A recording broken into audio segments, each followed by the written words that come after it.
About 150 years ago, it was a normal day in America. Daily thousands of babies were born, but no one knew Mary Ford gave birth to a child who changed the map of the automobile industry. It was a time when the only means of transportation were trains or horse carriages, and the first automobiles were mostly seen as racing machines for the rich. This boy would later open a car company that would change the course of the automobile industry to what we know today. On the 30th of July, 1863, a future inventor opened his eyes as a first surviving son of Belgian immigrants who named him Henry Ford. Let's leap towards the story of Henry Ford. His father, William Ford, lived in heart of Detroit and owned a prosperous farm in Dearborn, Michigan.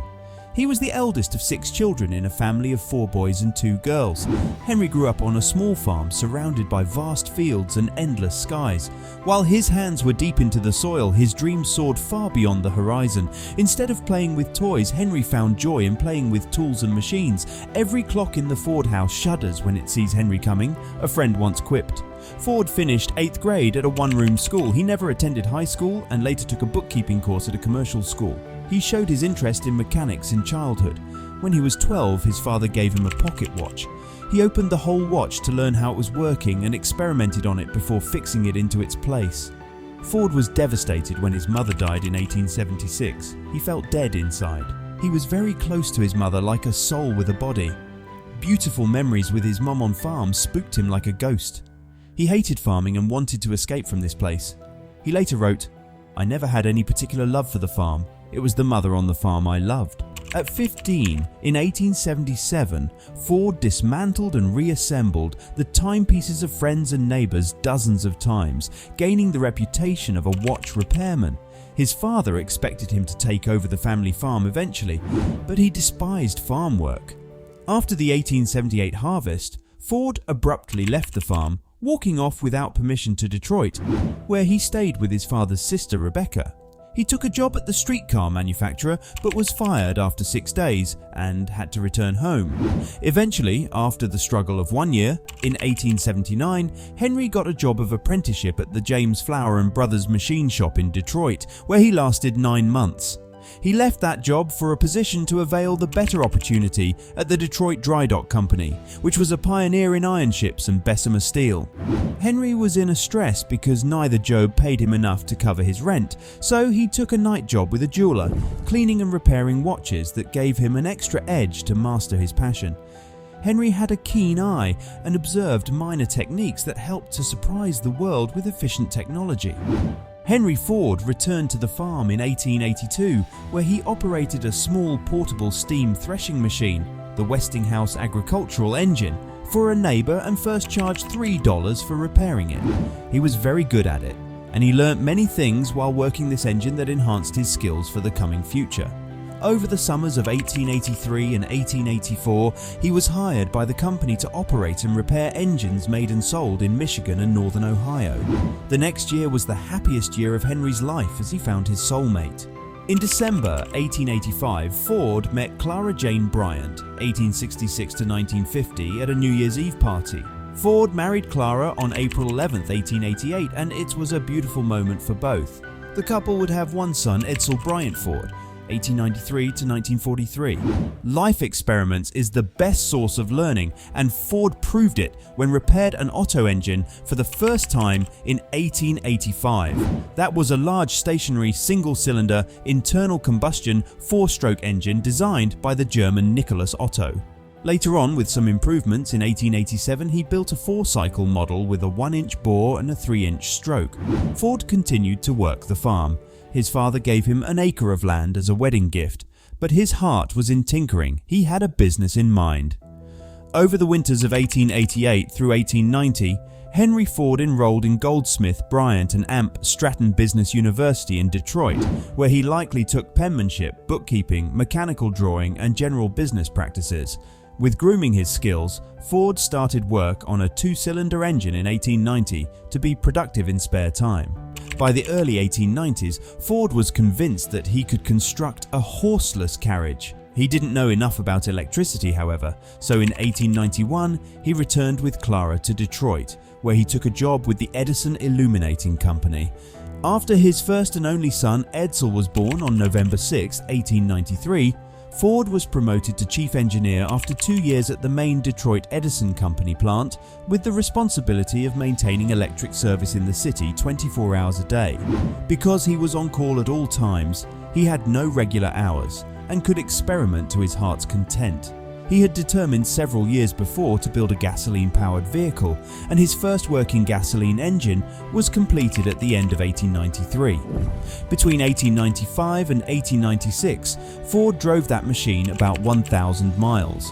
The neighbors called him Crazy Henry for his obsession with his passion.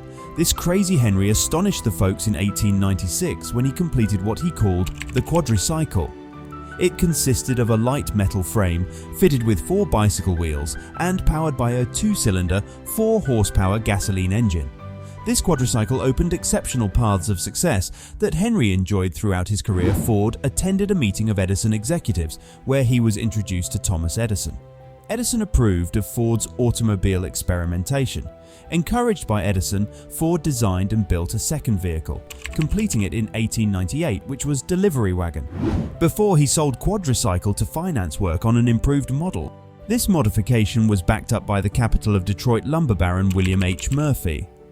It was a time when Ford resigned from the Edison Company and founded the Detroit Automobile Company on August 5, 1899, with other investors, but all eventually abandoned him in rage because they wanted a passenger car to put on the market, while Ford insisted always on improving whatever model he was working on, saying that it was not ready yet for customers.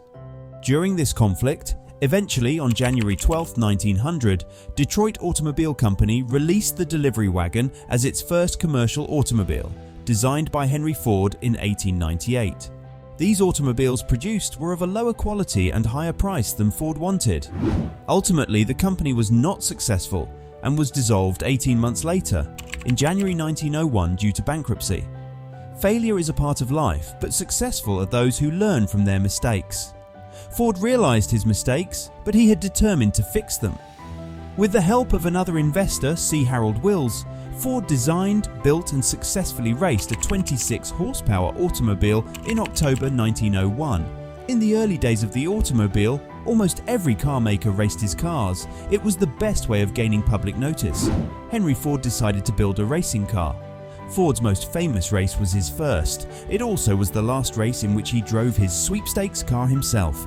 The race was held in 1901 at a field near Detroit. All of the most famous cars had entered, and all withdrew except 2. The Winton and Fords. The Winton was famous for its speed. Most people thought the race was over before it began. The Winton took an early lead, but halfway through the race, it began to lose power. Ford started to gain. Near the end of the race, he took the lead. Ford won the race and defeated the champion. His name appeared in newspapers. His fame began to spread. Before going further, subscribe to our channel and click on the notification bell to watch amazing business stories. 1 month later, Henry Ford founded his second automobile venture, the Henry Ford Company, with Henry as chief engineer. Henry wanted to build more racing cars, but his investors wanted to build passenger cars that delivered more profit. This conflict created more hype. In 1902, when Murphy brought in Henry M. Leland as a consultant as a replacement for Ford, Ford, in response, left the company bearing his name. With Ford gone, Leland renamed the company the Cadillac Automobile Company.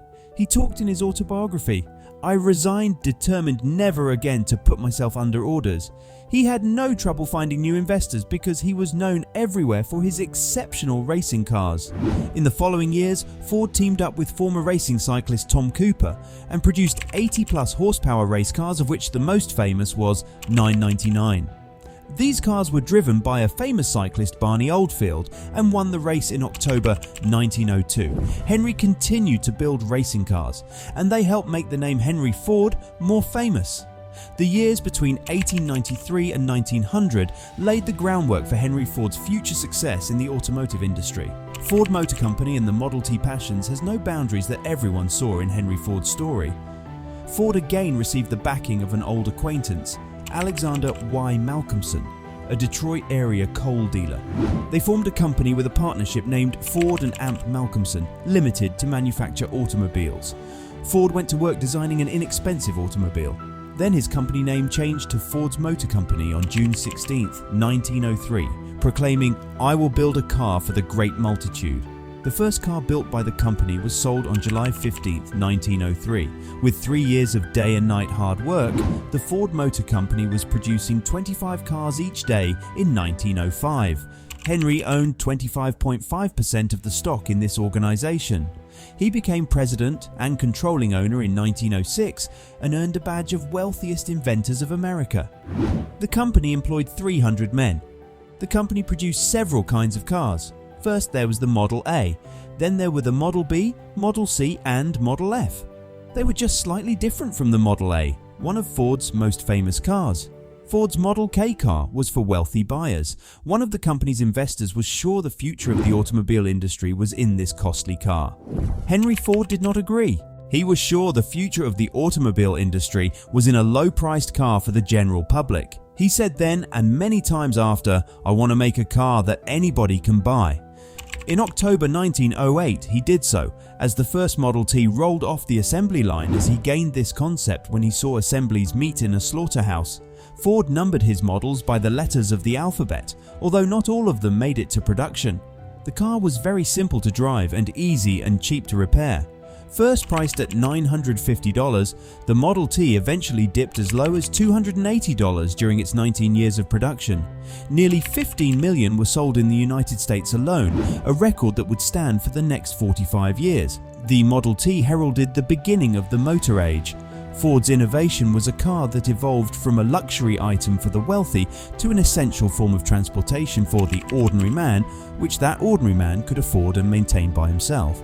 His unique vision and strategy increased sales up to 250,000 in 1914. In his Highland Park, Michigan plant, he used innovative production techniques to turn out a complete chassis every 93 minutes. This was a stunning improvement over the earlier production time of 728 minutes. Using a constantly moving assembly line, a subdivision of labor and careful coordination of operations, Ford realized huge gains in productivity and personal wealth.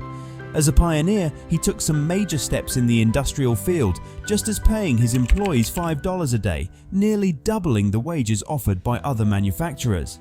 He cut the workday from 9 to 8 hours to convert the factory to a 3-shift workday. Ford's mass production techniques would eventually allow for the manufacture of a Model T every 24 seconds. His innovations made him an international celebrity. By the end of 1916, the price dropped to $360 for the basic touring car. Simultaneously, sales reached 472,000. Thanks to Ford's nationwide publicity effort, until 1918, half of all cars in the United States were Model Ts. Every new Model T was black. In his autobiography, Ford famously wrote, "Any customer can have a car painted any color that he wants, so long as it is black."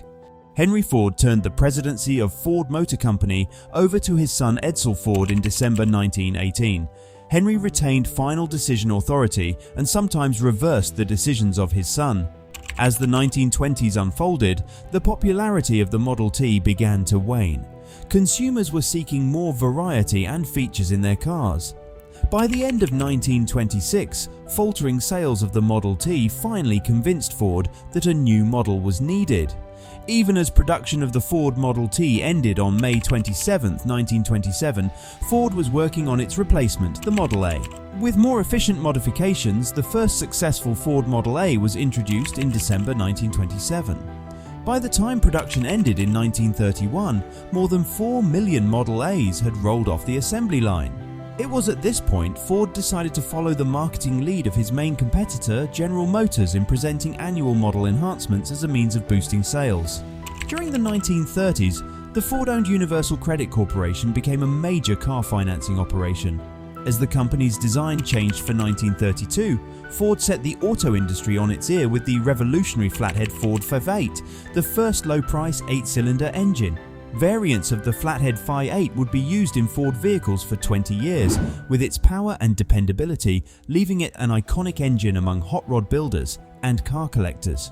Ford did not believe in accountants. He amassed one of the world's largest fortunes without ever having his company audited under his administration.